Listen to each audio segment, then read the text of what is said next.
he really enjoys fishing because there's docks and catching perch and rock bass and stuff like that. So he just loves to be active.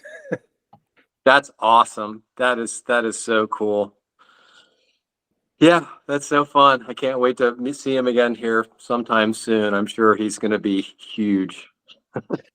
Yeah, he is getting big. He's always busy too. Nice. That's great. All right, cool. So is I see Colin there. Hi, Colin. Can't hear you, Colin. You're off. Got your mute on. Hey, Matt. Nice to meet you. Nice to meet you, Christian. see you other than over the phone or text. Can you hear me now? Yep. Very cool. All right. Well, we can wait a second or two until some other folks show up. Christian, is there anybody from Triple T that's running this thing, or is this just mainly for just customers that are or athletes that are going to be racing the race? Yeah, mostly just athletes racing the race. Sweet. I see Norm Slick. I just think that's possibly one of the coolest names ever. I don't think I've actually ever seen a cooler name on a chat. That's awesome, by the way. Just wanted to point that out. Matt, you don't have a name as cool as Norm Slick, do you? Oh, that's pretty cool. Norm Slick. That is cool. Hey, Craig, how are you doing, man? Your mic's off. There you go. Good evening, guys. How are you?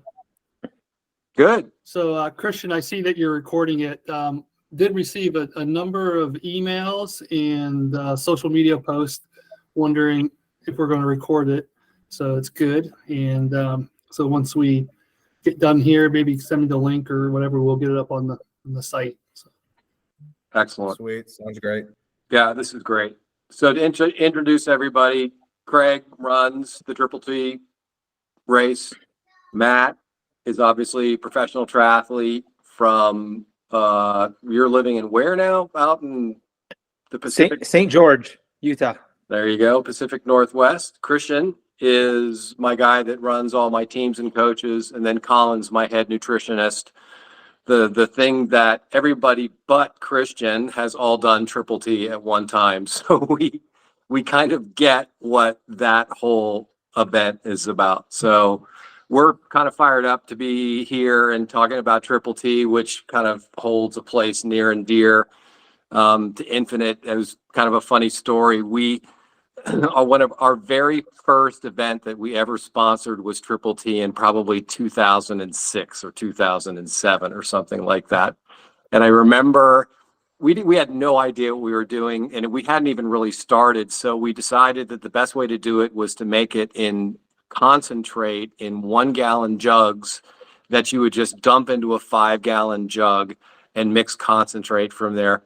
And so we did all the calculations, and let's just say the very first event at Triple T was not a terribly great success. So, from that point, we actually started Infinite and, whatever. But I've done the race a few times. Matt, how many times have you done the race? Just once. Just the one time. Colin, how many times? I've lost track at this point. I think it's been at least 6 or 7 times. So, seasoned Triple T veteran. He's the seasoned veteran, and I've gone to all the different venues. So it's great to be a part of the event.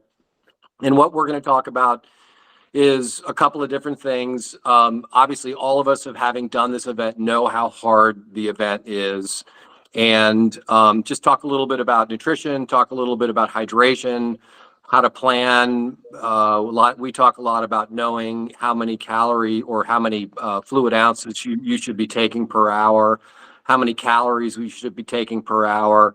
Colin can talk a little bit about that. And then Matt obviously has a very deep knowledge of doing heavy duty Ironman racing and can kind of talk about, the way he may carry product on the race course, or just the actual logistics of going through doing a long hard race over a Ironman or a multi-stage day multi-day race like a Triple T event. So Without further ado, I want to introduce Colin, who's going to talk a little bit about hydration and how to do a sweat rate test and some other things. We won't talk a whole lot about Infinite, because with Infinite, it literally most of the stuff he's going to be talking about as far as calories. If you drink a bottle of Infinite Hour, you should be good for most of the race. But we're going to be talking more nuts and bolts, how to plan, how to know yourself, and how much you should sweat, or how much you are sweating, how many calories you should be taking, because this is something every athlete should know for their racing career, and it'll make you a better athlete. So Colin, if you could go through a couple of things, that would be great. Yeah, absolutely. Is my audio good? Yep, you're great. Yeah, great. So yeah, I mean, when it comes to, just kind of your general endurance nutrition, you're kind of looking at, kind of two different things, right? So are you going, over 3 hours, or are you going under 3 hours? And with Triple T, you're doing a little bit of both, right? So generally speaking, you're going to want to target about 2 calories per pound of lean body mass for these longer 3+ hour events. So that kind of breaks down to usually at least about 60 grams of carbs, getting up into the 80. There's, some newer research that's coming out talking about, 90 and even above that grams of carbohydrate per hour. But generally speaking, we're talking in the range of 250 to about 350 calories an hour. Again, this would be for your longer endurance, 3+ hour type of activity.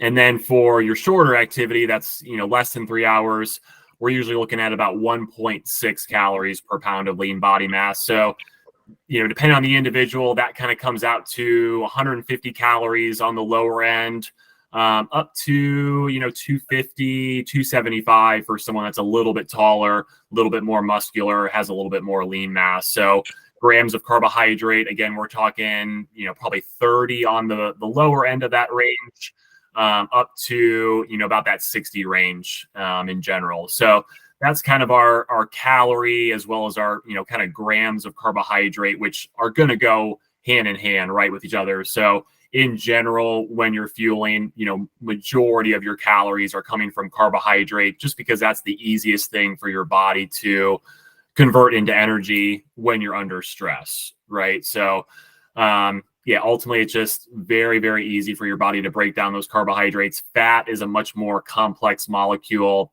a lot more difficult for your body to break down. Protein, Infinite specifically, we add a very small amount of protein to those longer endurance mixes, just as an appetite suppressant. So very minimal, 2 to 4 grams of protein per, bottle per hour. Again, ultimately, so you don't have to worry about eating food, bars, and it just keeps it simple. So, I don't know, Michael, you have anything to chime in with that at all? Yeah, no, I think that's perfect. And I was just going to add that the mix that we have out for the Triple T mix is going to be at that on the higher end of what Colin was talking about. So for the bike ride, it's upwards of 300 calories, which is going to put the carbs at about 70, if I had to guess, but a lot of salt as well, and a very small amount of protein. The benefit to protein is an appetite suppressant. We all know that, straight, Gatorade and sugar drinks, just you get really hungry, and with ours, you don't. So the bike mix should have an adequate amount of calories as far as the carbs number that Colin was talking about. The one thing I do find is that running, I don't process calories quite as well as I can on the bike. That Matt, I don't know about you as far as your calorie intake. Typically, I target the bike more than I do the run. Do you have a kind of, where do you fall in on that? Yeah. So, do you want me just kind of explain in a nutshell? Take a couple of minutes of what I do for like the bike. Yeah, that'd be great. So for the full Ironman distance, I try to keep it simple, and I don't even rely on special needs, just because I'm not dependent on anyone. I'm just relying on me. So I actually have 2 bottles, and I actually have them a little bit concentrated, and I have roughly about 1,000 calories in each bottle. And so halfway through 56 miles, I plan on consuming about one of those bottles.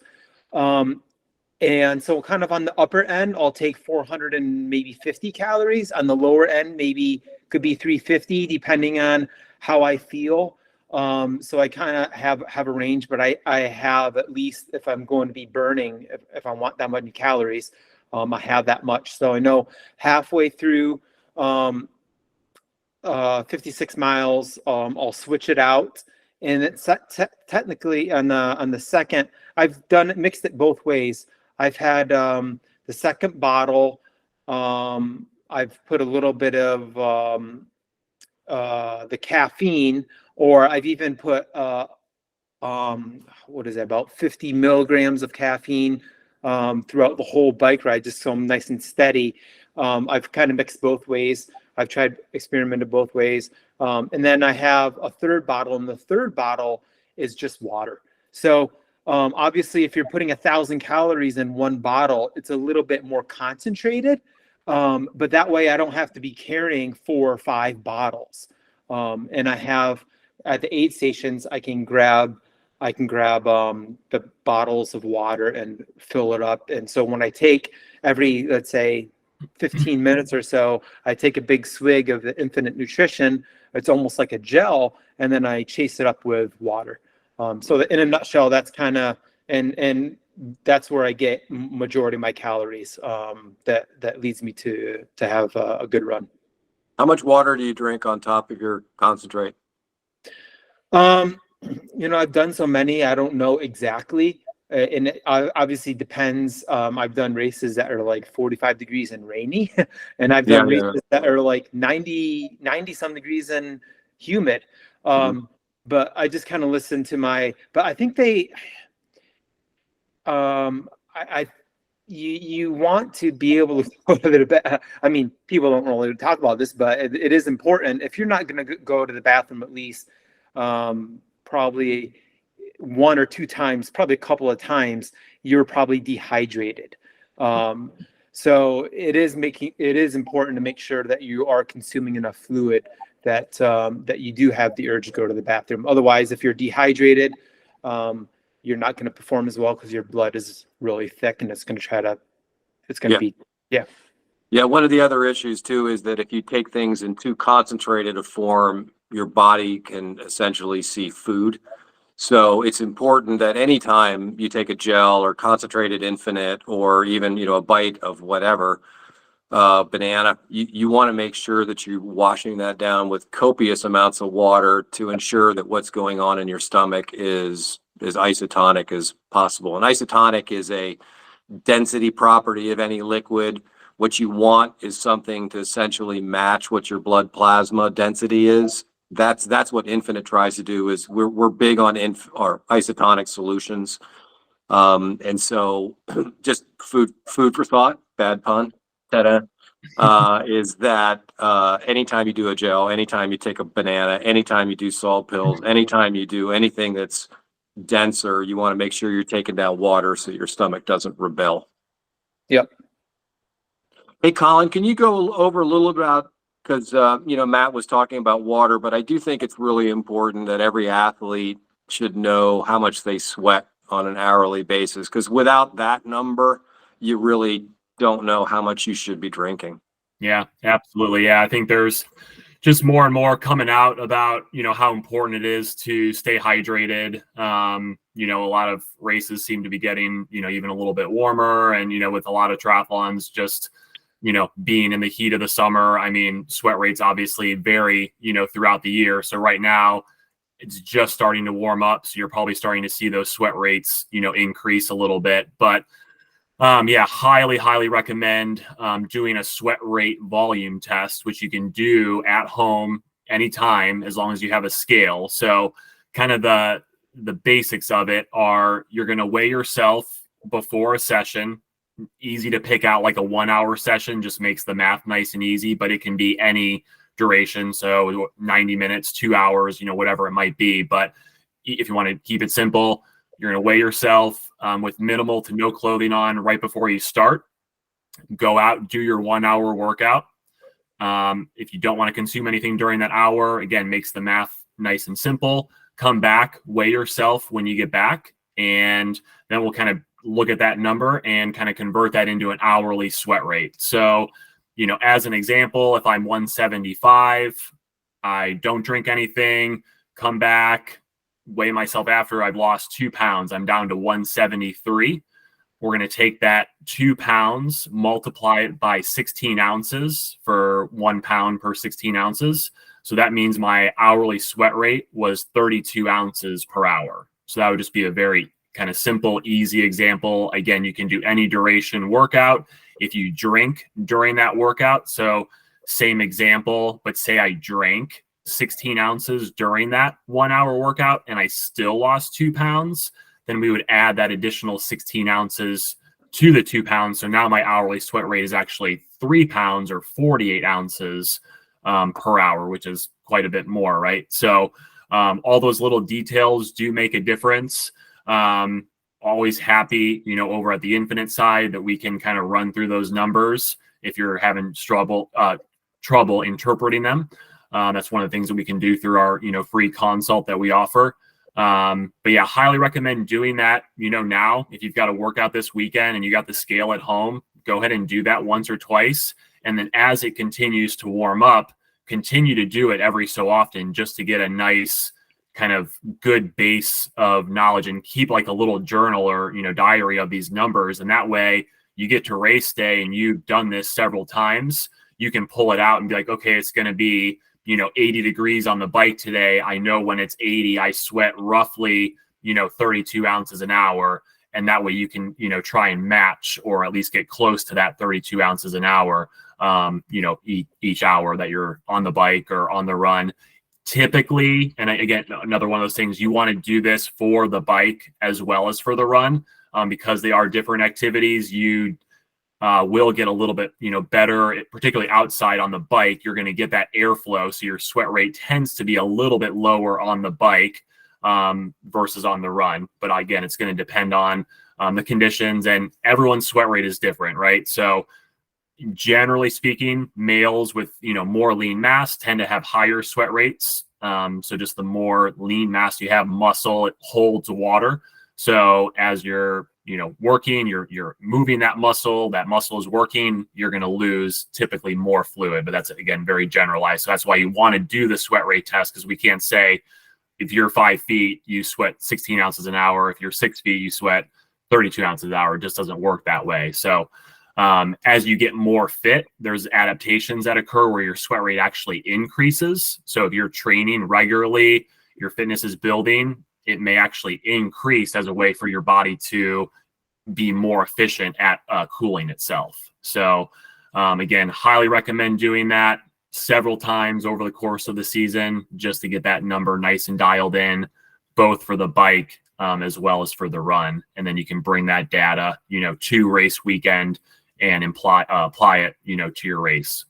And you got to think too, is that if you lose 1 to 2% of your body weight just in terms of water, you're talking of upwards of 10% of your watts are going to drop. It's a big number. So, it's when it comes to hydration, it's an important number to know how much you sweat, because you want to try and get as close to 1-to-1 there. Colin's talking some pretty upper limits because he's a really heavy sweater, by the way. I know Matt is too. Yeah, but I mean, I'm like 28 ounces an hour. Matt, whatever, he's 45. Yeah, Matt are probably like 40, 50 plus. I know I've seen some of Matt's posts from back when he was living in Florida, and some crazy high sweat rates going on over there. Yeah, I know, but I'm sort of the middle of the bell curve. So I'm, 28, 30 ounces an hour. But again, it's material how much just power is going to drop if you get dehydrated. So it is mission critical to make sure that you're going to keep your hydration topped up to the top. Yeah, like Michael said, generally speaking, that most of the research points to about 2 to 3% of your body weight is where that drop in power, that, your heart, like Matt was talking about, your blood volume gets lower. So your heart has to work harder, to keep it going and everything. So yeah, I always kind of say when I'm talking to people, because again, going back to one of the points that Michael made, it's easier to take in nutrition on the bike, right? So really focus on that time. That's where you're taking in, again, maybe a few more calories, really focus, if you're doing, whether it's a half an Ironman or a full Ironman, you may want to try and match, 100% of your fluid loss. You're close to it.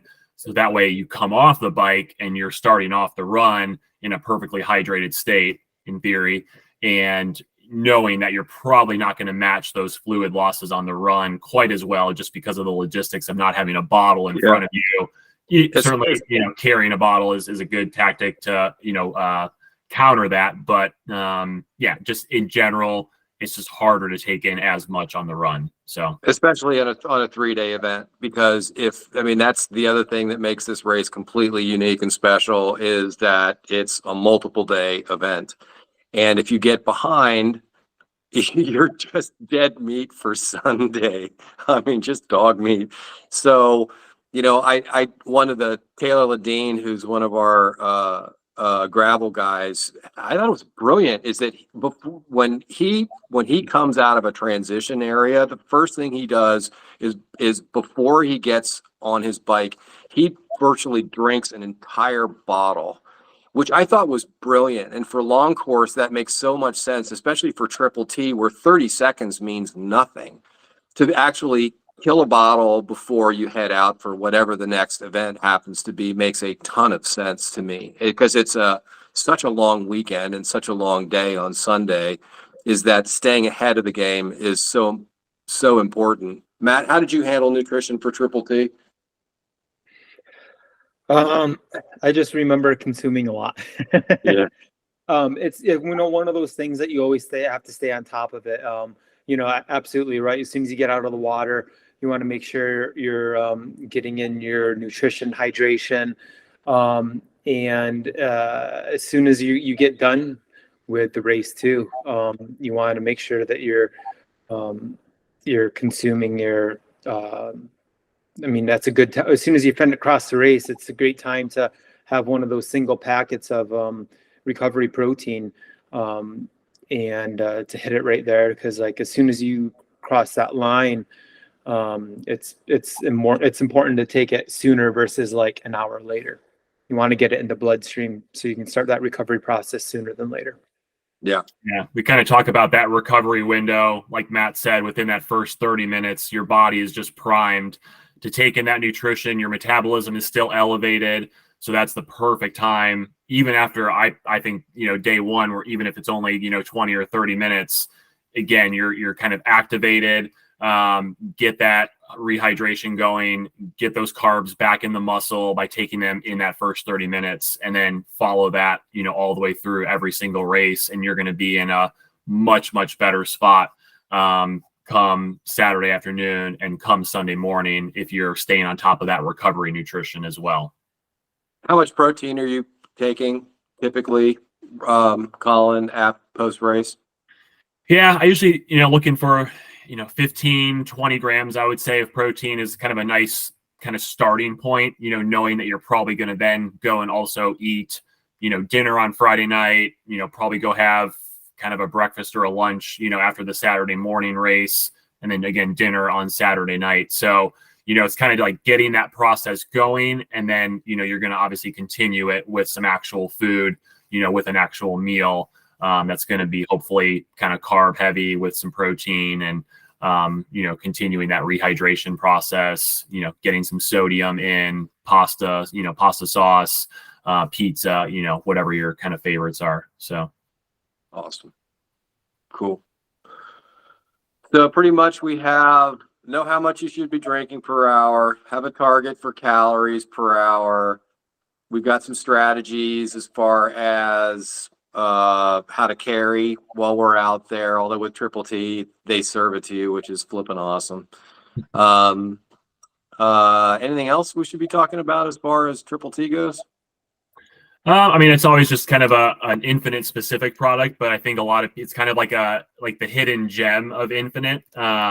For those that aren't as familiar, so we have a product called Nocturne that's designed to be a nighttime recovery formula. So a lot of people use it just kind of day to day, or if they're doing like, their bigger Saturday, Sunday kind of combined workouts. So you're doing your typical, long ride brick on Saturday, long run Sunday, doing a packet or a serving of Nocturne, which is a nighttime protein kind of carb mix, an hour or so before you go to bed, is just going to kind of top off the system, give you a little extra protein. If you struggle to sleep, it's got a little bit of tryptophan in it. It's going to help you kind of wind down, get a more restful night of sleep, which again, at Triple T, especially that Saturday night, I mean, you're just exhausted. So a lot of people just pass out. But if you're like so exhausted, so your muscles are just like aching at that point, it can be kind of difficult to wind down because you're just like so revved up. You did, a race in the afternoon.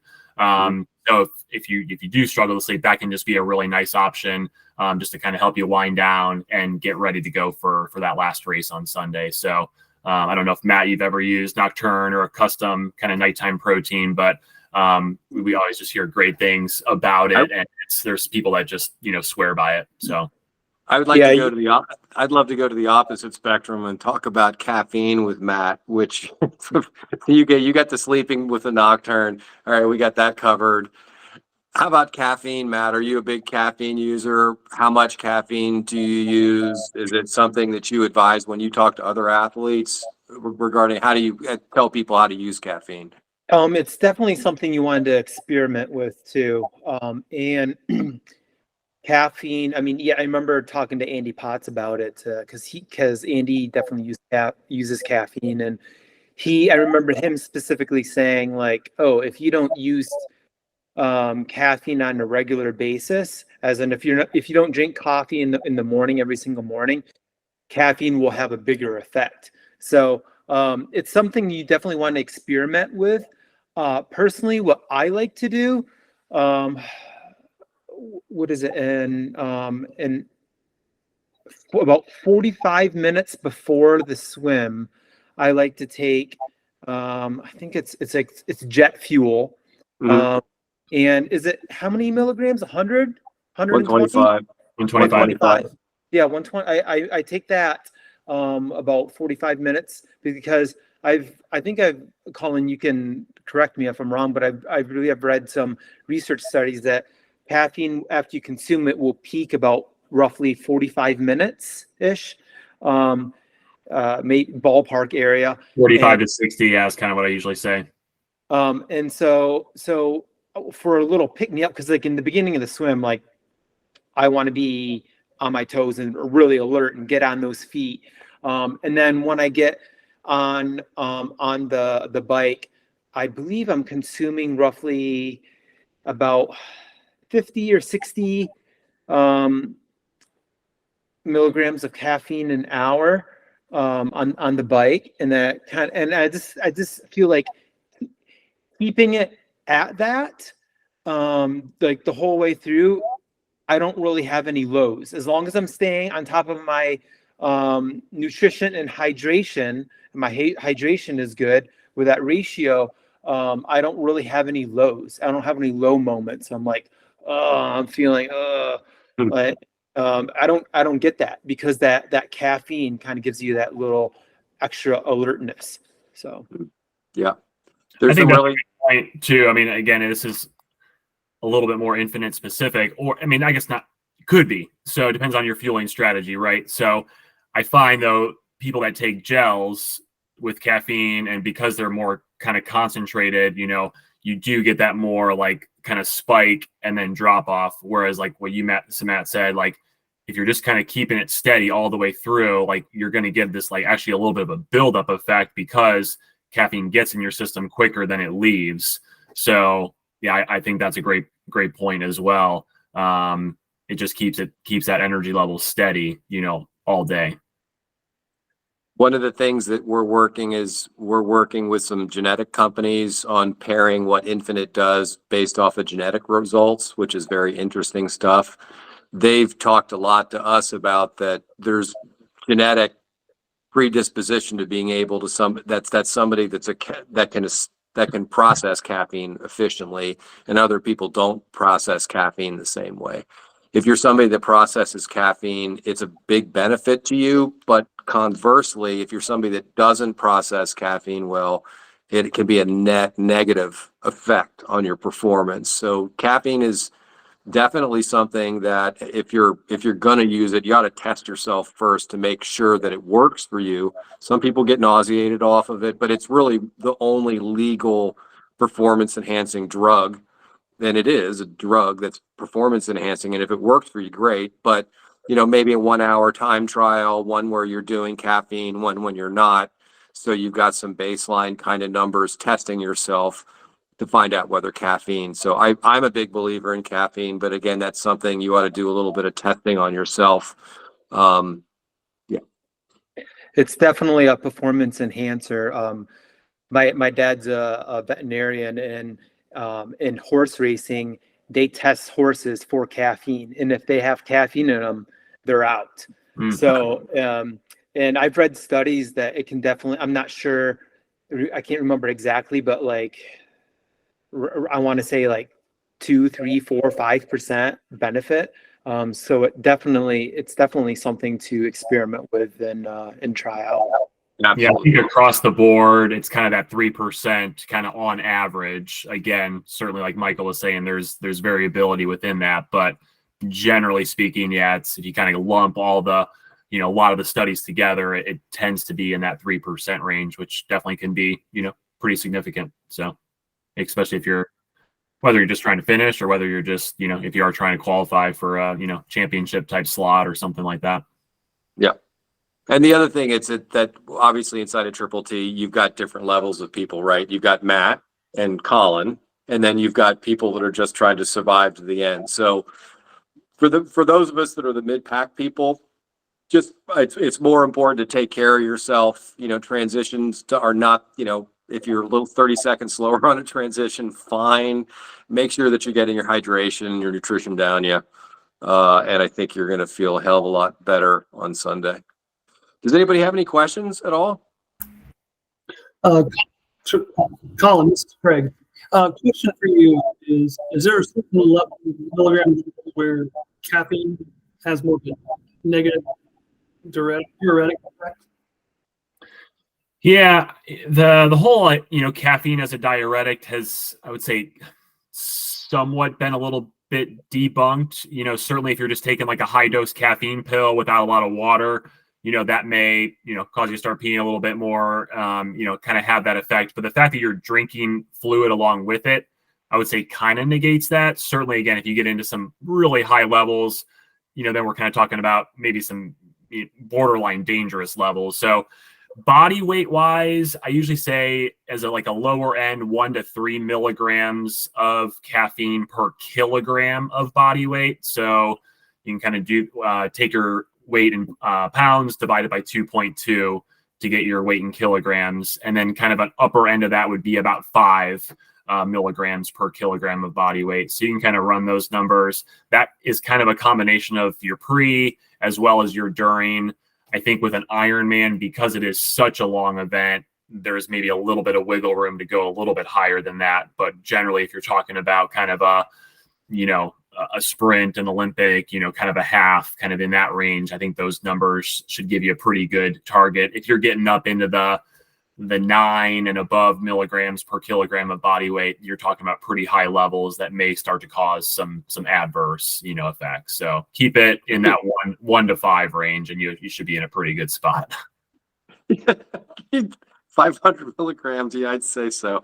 And Craig, to answer your question, what is that? Spaced out. Oh man, at once. And I'm kind of the other school, Craig, which is that I don't take caffeine. I'll do caffeine in the morning, pre-swim, but I don't do caffeine on the bike. And just psychologically, I like leaving it, especially for Ironman racing. I like leaving caffeine for my last part of the day, which it's more of a psychological play, which is like, all right, I'm on the run. I got my caffeine. I'm ready to rock and roll. So there's a lot of the folks that I talk to, I kind of save caffeine for the last part. So there's all different schools. Yeah, no, it's definitely, and it's just really personal preference. Are you someone that struggles on the bike? If you're newer to biking and you're kind of daunted, by the fact that you have to bike 112, well, again, we're talking more Triple T here, but I'm talking Ironman or Triple T, half Ironman, it ends up kind of being a comparable, race on Sunday if you're doing that half Ironman. So, I think if you're, daunted by, those longer bikes, a little bit of caffeine may give you that little bit of boost. And then, for a lot of people, just saving it for the run, is a nice strategy as well. So. Any other questions at all? I have another question for Matt. So Matt, Yep. So we're in Ohio, and right now the current temperature in Ohio is, probably about 48 degrees. So come May, Triple T, it could be 48 degrees or it could be 70 degrees. So as an athlete, in the Midwest, we're kind of accustomed to kind of training, kind of a little bit colder weather. So what would, from a nutrition and hydration standpoint, going into, let's say we have been training at like a 50-degree temperature, moderate temperature, then all of a sudden it shoots up into the high 70s for a race weekend. Any adjustments that we need to make, obviously to our hydration, but what about nutrition? Any adjustments there? I'm trying to think with, for me personally, I always have a little extra just in case if I burn a little bit more. But as far as like out on course, if it's hot, I will utilize ice a little bit more, especially on the run. Like I'll put it down my back. I'll even run with ice in my hands because you have arteries right here and to try to keep you cooler. So I will utilize ice on the run. And if it's the other direction and if it's cold, the main thing is staying warm on the bike.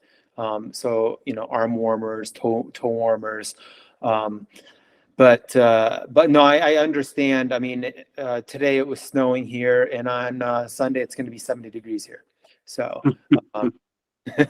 but yeah, the weather can change, and just be obviously a few days in advance. You'll be able to get a ballpark and what the temperature will be. But I always, whenever I travel to a race, I always kind of look at that. What's the best case scenario and what the worst case scenario will be.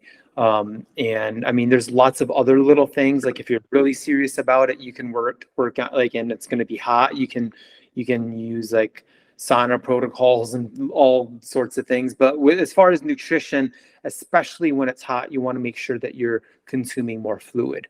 And yeah, just staying on top of that, because unfortunately, one time at Ironman World Championships, I had a mechanical and I was holding my shifting unit in one hand, and it was very, very difficult to get water. It was actually in 2019, and I had a good bike, but I got off the bike very dehydrated just because I was so paranoid on dropping my shifting unit because the other part had broke, that like I got off the bike and I was dehydrated. So you do not want to get behind. Once you get behind, especially in an Ironman, you can't play catch up. So it's one of those things you always want to stay on top of nutrition and especially hydration if it's hot. Yeah, and to add the as far as hot weather goes, calorically, things don't change much from 50 degrees to 70 per hour. They'll change more on the hydration number, total fluid ounces, and probably electrolyte, because you're going to want to drive a little bit more electrolyte if you're taking high volumes of fluid.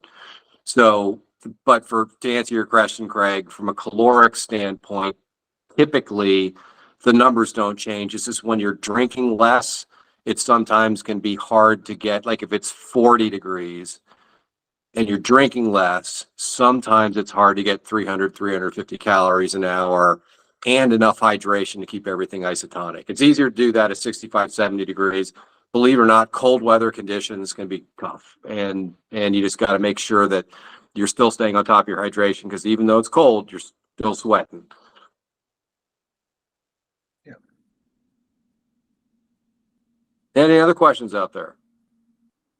I was just going to add one other little thing, like with the, I personally don't use a fan during these early season like trainer sessions as long as I'm not going super long. So I'll get a nice sweat going, and that's just one way to kind of get yourself, kind of trained to, sweat and, kind of, get yourself used to a potentially hotter race. So as long as you're not doing like an all out session, that can be just a nice little tactic to use, just to get yourself kind of sweating and a little bit on the warmer side. It's going to drive your heart rate a little bit higher as well. So, yeah. Cool. All right, great. Matt, thank you for taking the time, my friend. It's good to see you. Yeah. Yes, thank Good you. luck on your son's soccer for that. Thank you. Thanks. And I'm looking forward to being up at Triple T. So, Craig, we will be in touch soon, and the Infinite crew will be there. And probably the next time I talk to you, it'll be on race day. All right, sounds good. Look forward to seeing everybody. All right. Thanks for the time, guys. Good luck at Triple T. Thank you. See ya. Yeah.